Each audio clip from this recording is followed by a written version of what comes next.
can you talk a little bit about when you first remember hearing his name for the first time or hearing him speak?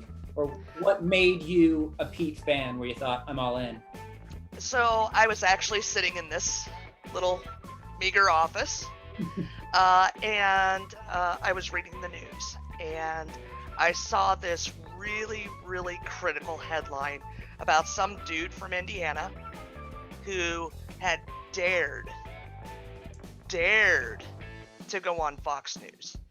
And the other candidates at the time who were better funded, better known, juggernauts of organizations had chosen not to do so. And I thought to myself, well, who is this rebel? Who is this guy? I'd never heard of him before, never had. And so I took one for the team. I watched that Fox News town hall, and I was just blown away by the guy. Yeah. Just blown away. And I thought, well, who is this guy? What are his policies? This and that and the other thing. And so I watched another interview and another one, and I went down that kind of rabbit hole, right? Sounds very Uh, familiar. and then I sent an email to the campaign, and I said, hey, I kind of like your guy. If I can help somehow, let me know. And then I forgot that I sent it. And that And was so that sending the email is probably where a lot of people stopped. They may have liked Pete and they may have enjoyed watching him, but you took the step of, I want to help. And really, yeah.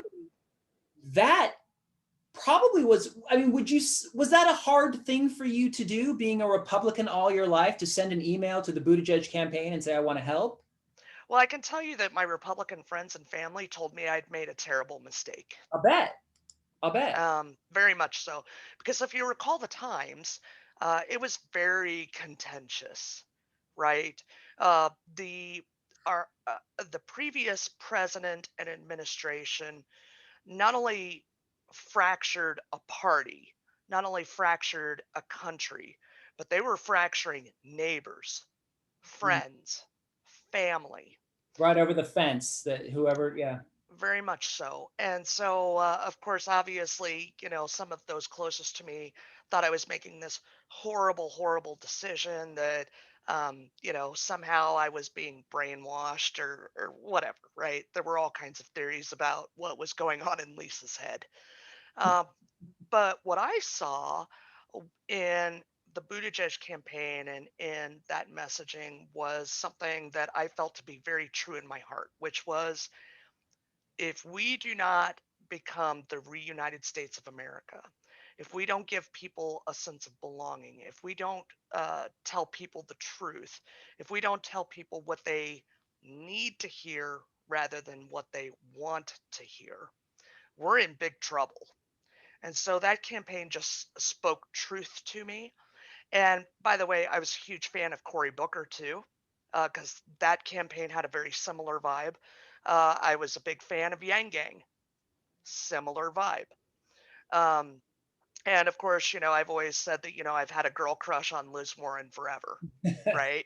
You're not alone. Um, From what I hear, so, you're not alone. so I could have very easily been activated within those campaigns, but they missed out on something really critical that the Pete campaign got, which was invite everybody to have a seat at the table. Everyone. And so even though here I was, this former Republican, um, they never treated me like I was some kind of pariah. They never gave me the side eye. Hmm. That never happened. They said, okay, well, this is what we need done. This is how we're going to do it. This is our plan. What do you think we should do? Well, I think the fact that, hold on one second, my Roomba is going to come in here and make a big noise. Sorry.